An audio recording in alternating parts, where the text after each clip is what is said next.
Welcome boys and girls, Costin here with my Wood Elf unit tier list for Total War Warhammer 3 Immortal Empires campaigns. With the Wood Elves, the consideration you have in terms of recruitment is you have limited recruitment slots and limited recruitment settlements as well, with the exception of a couple of units that you can recruit from the outpost that Wood Elves can build.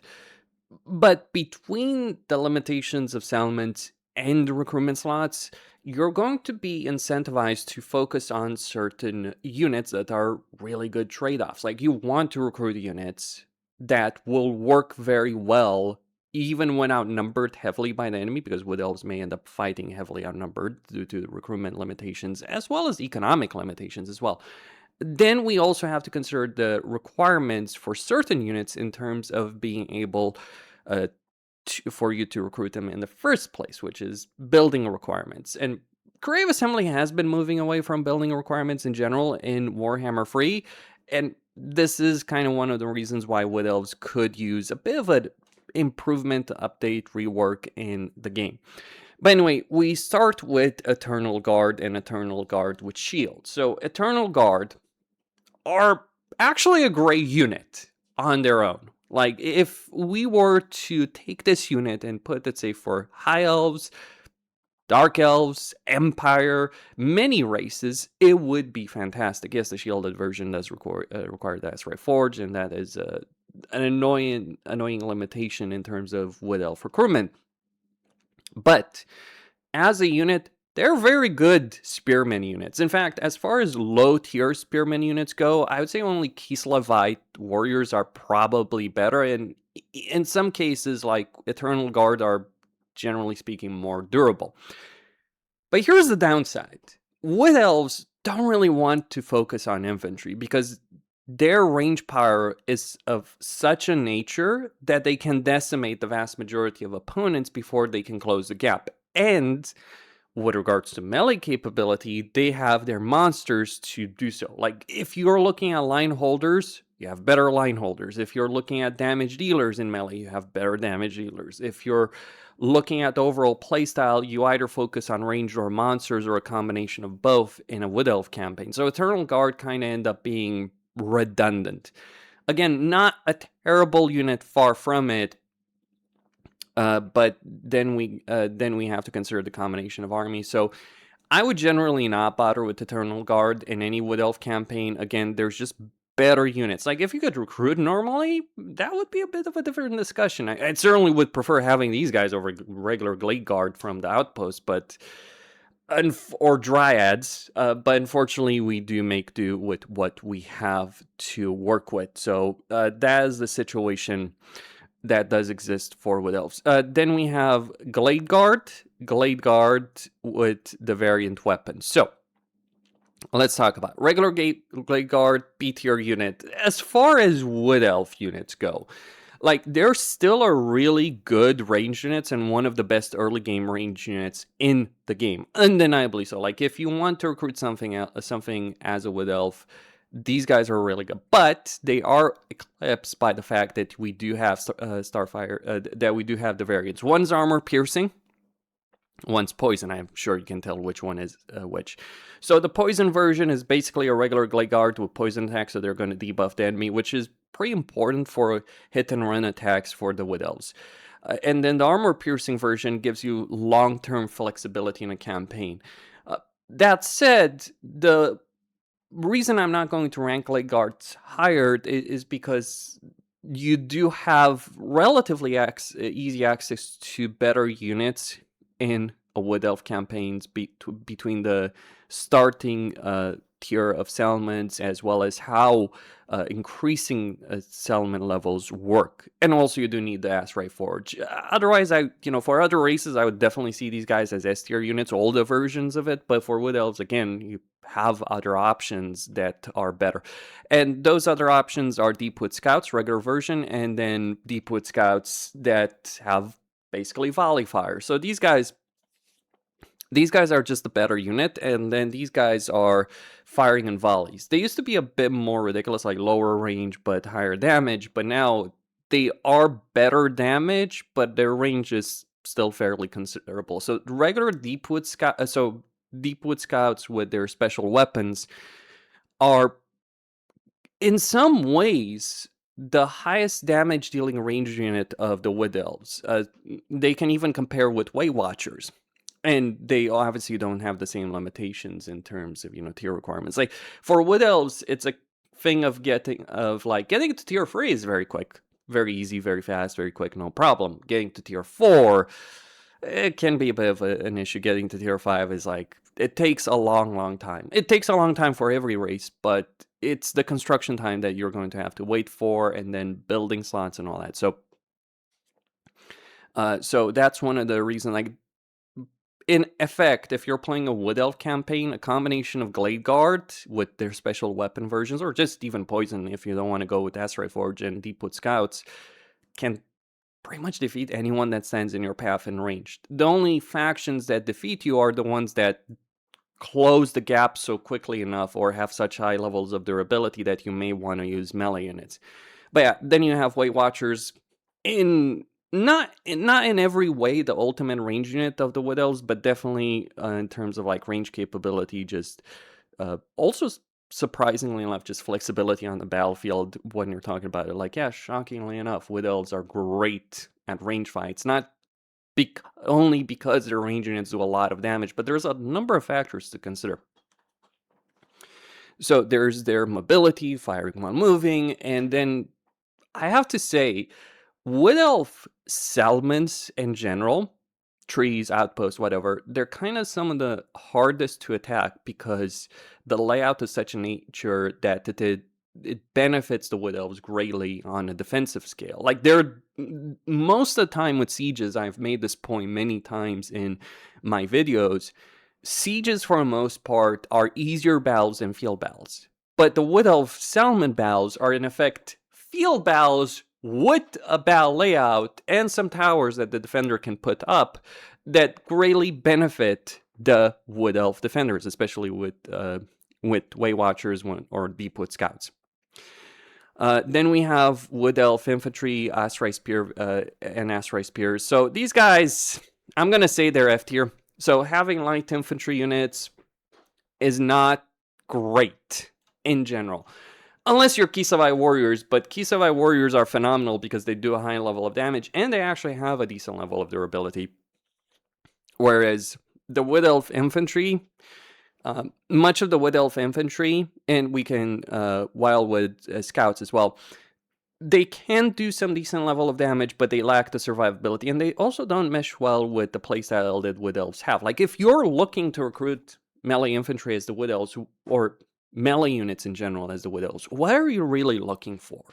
Well, you're looking for units to benefit your range line, so you're looking for durability, you're looking for damage. Now, Wood Elf Infantry does have the damage, some of them at least, but they lack the durability of other units. And their damage is not so great that you can justify bringing them. They won't do so much damage that they'll decimate everyone inside, because, except Bladesingers. So Bladesingers, I'm going to put them in B tier. In terms of damage dealing capability, they're either A or S tier, because they are ridiculous in terms of how much damage they can do. They can take on elite enemy infantry and win the day with their damage. Then they're also good against chaff, so they're a multi-purpose unit, and that's rare. Usually, units that have a lot of armor piercing or are really good against elites may not necessarily be so good against killing chaff very quickly, whereas Bladesingers are good against both of them. So that is a ridiculous benefit, but the downside is durability is not the best in the world, but the damage dealing capability certainly is. The big downside is limited building slots with regards to Wood Elves, and you do have different priorities, economic priorities as well as recruitment priorities than you do with these guys. The heroes obviously are worth it all the time to get as Wood Elves, but the actual units, kind of downside. It does hurt Eternal Guard as well. And it certainly hurts your cavalry. So cavalry, you have Wildwood Riders, you have Glade Riders, like cavalry that isn't phenomenally great in melee. I'm gonna say it, there are some units that are fast moving. You look at Griffin Legion, right? Or Lancers for Kislev. those are fast moving. Like you could like those are medium cavalry, not light cavalry, but they're still kind of fulfilling the same purpose, like a fast moving cav unit that's technically more about doing damage and getting in and out of the battlefield. But the thing about Griffin Legion and Wing Lancers is that they have a level of durability, and Glorious Charge is just freaking ridiculous. Wood Elf Cavalry, Glade Riders, Wildwood Riders, they're just not really good units to consider in a battlefield situation. Same with Skirmisher Cav. Like, they're pretty useless. Like, the poison version can be useful, harassing the enemy, getting them to engage you. But for the most part, a lot of these cavalry units kind of seem like really cool design, but actual usefulness on the battlefield is fairly questionable from my perspective with regards to a lot of these Wood Elf units. And look, if you want ranged mobility, or you want units that can be chased down by enemies to detach a portion of an army, you have that in other respects. Like, you got Sisters of Horn, I'm going to put those in C tier.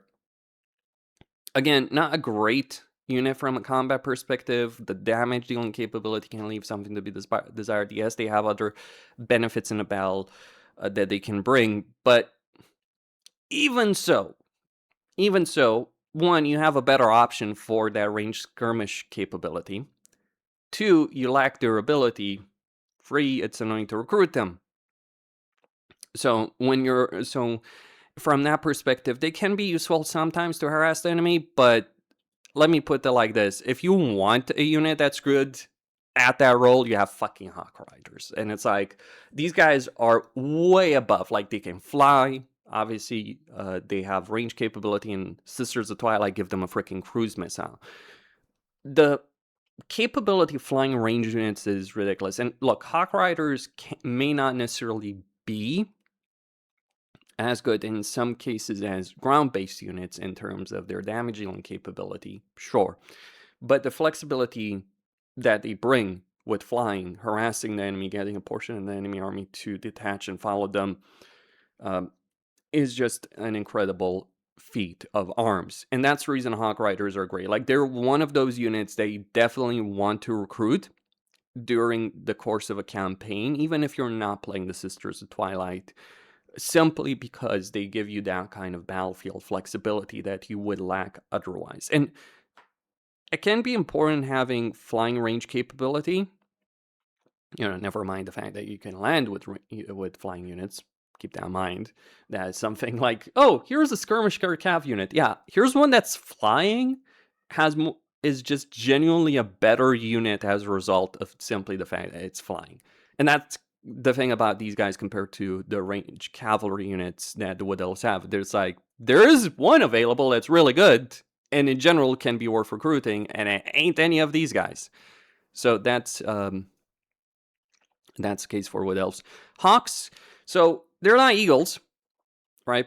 So eagles for Wood Elves, pretty useless unit. For Hawks are, generally speaking, more durable. They give you that flying capability. Obviously, Hawk Riders are just better as a unit, but they're still a value proposition in recruiting a flying melee unit that can give you flexibility on the battlefield, and that's what you get from the Wood Elves over there with these Hawks. Like, yeah, Hawk Riders, again, better unit, but still, just some capability, and you would be able to recruit both of them, so it's not a terrible strategy to do so. Then we have Zoats. Zoats as monstrous infantry. They're okay. They're not terrible. They're not great either. They do a decent job. Is it worth going out of your way to recruit them? Not really. Are they terrible units? Not really. So I would say they're kind of like middle of the road, really. They can provide some useful buffs in a battlefield, and I would certainly pick them over Sisters of Thorn. But outside of that, yeah, they're kind of limited. Great Stag Knights, A-tier unit. So not the most durable cavalry unit, but as a shock cavalry unit, if your front line is engaged to do a huge amount of damage to the enemy backside, these guys can do it. Not an S-tier unit, I wouldn't argue so, but they just lack the durability of some other shock cavalry. But they are really good at that shock cavalry role, and that's really what the unit has to be sometimes. Just all it has to be. Just what is the role of a unit? Oh, this unit is a shock unit. Uh, does it have enough durability to get the job done unlike the light cavalry? Yes. Does it do a good amount of damage? Yes. Are you incentivized to recruit them? That's kind of the annoying factor with them. By the time you can recruit them, they can feel a bit redundant, but definitely a great unit, and really just ridiculously good, like once they do shock charges against an enemy. Then we have Dryads. So Dryads, in a lot of ways, they're not a great unit, but they're better than most Wood Elf infantry units, with the exception of Eternal Guard. But then again, you have the barracks requirement there, which does drag down Eternal Guard. And the shielded version, which is a better unit, I'd probably say, than Dryads. The shielded Eternal Guard, they do require that extra structure. Dryads are available very widely, and that is a benefit. A similar benefit to Glade Guard, right? That's something that does matter. Like, it doesn't matter how good the unit is if you can't recruit it, whereas you can always recruit fairly easily anyway with Outposts. You can recruit Glade Guard and Dryads. So Dryads are kind of like a filler unit that's good enough. The only reason you don't recruit more of them in a campaign there is that you have, again, better options, much better options. And there is a unit that's just one tier above it that is substantially better, and that's Treekin. So let me say this much about Treekin. One, they're extremely durable. Like, by default, Treekin, yes, they're vulnerable to fire, like burning them down with flamethrowers is all I'm going to say, or with fire magic, because you might be surprised how effective they can be even again in that situation. They're extremely durable and have a high level of leadership. Their damage dealing capability may not necessarily be the greatest in the game, though it is significant enough. But importantly, they're easy enough to recruit, especially in the Durfu or Dryka campaign. And Dryka gets these guys with Frenzy, so malevolent versions. But beyond the baseline stats and ease of recruitment, you have another benefit for Treekin. You have different skills and upgrades that you can get very relatively easily for them. So an Ancient Treeman, the Lord version of a Treeman, has a skill that gives them ward save. Then you have the Landmark that gives them further benefits, the one in Cafe. So, and that's kind of the one tree that you want to get earliest in your campaign, because it gives you such a substantial benefit and allows you to field more Treekin in your campaign. This is the unit that you want to mass in any campaign. Like, doesn't matter who we're talking about. Like, if you're playing Durfor or Dryka, you definitely get them because they're lower tier available. But even as Orion, well, Orion has no upkeep consideration, so he doesn't care. But even then, he still wants to go in Cafe. And he can move around the map faster than others. By the way, he has that benefit of the Deep Roots. Sisters of Twilight still benefit immensely from getting these guys, even though they do have that Hawk Rider special. So that's where I stand. Treeman, kind of B tier unit. I mean, it's technically a good unit, does a good amount of damage, but it doesn't have the same level of oomph as a Treekin does. And the tier requirement can be more than a bit annoying to recruit them in a campaign. They're, in effect, the equivalent of giants for the Wood Elves at the moment. Like, yeah, they look great and Fury, but let me say it like this. I've seen and I've played plenty of Wood Elves where Treekin's, a couple units even, won battles that the rest of the army lost because they break so hard. Whereas Treemen don't have that kind of oomph to them. They're okay. They're a good unit. But are they exceptional? Not really. And same with Forest Dragons. Like, they're a big hulking dragon. They can do a good amount of damage. They give you flying capability. But again, they just don't have the wow factor that some other units have. Like yeah, Glade Guard with the weapon variants and even the base ones are good. Deepwood Scouts are great. Hawk Riders are great. Way Watchers are great. Treekin are great. Great Stag Knights are great for their specific role. Dragons, they're okay. They give you that flying capability, battlefield flexibility, and remember, you don't have siege weapons, so that is a big deal when it comes to siege. Unless you're playing freaking Durfu. I wonder who would rank as the best Wood Elf. Like, is it Dryko or Durfu? Like, seriously, I'm not joking on that. It probably is Dryko or Durfu. Draika has the annoyance of her campaign, you know, starting without the tree, but she gets those special units, whereas Durful has wall breaker capability, which is like ridiculously fucking awesome to have. But even for Durful, you don't necessarily care too much about that. You just get a bunch of ancient treemen leaders. Like, that's kind of the thing to be said about Wood Elves. There is one army leader for the Wood Elves, and that's the ancient treemen, and everyone else is secondary to it. That's where I stand on that subject. But yeah, this is my perspective on the Wood Elf unit roster. Look, I kind of feel bad about it with regards to infantry. We're ranking a lot of the infantry options as low as I did, because here's the thing to be said. In isolation, if we were to just compare these units to other units of infantry for other races, they're pretty solid.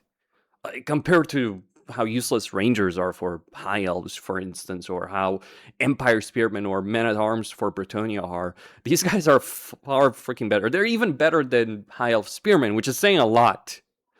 But when you look at what else you have, like, let me put it like this. You have this available at tier 2 if you're playing Drycut or Durfu in a campaign, like very quickly in a campaign. It is, of course, different for Orion and the Sisters of Twilight. They take a bit longer, but even when you're playing those campaigns, you still want to get these guys very, very quickly. That is my stance on it. Costin signing out. Don't forget to subscribe, like, and enable notifications, and stay tuned for more.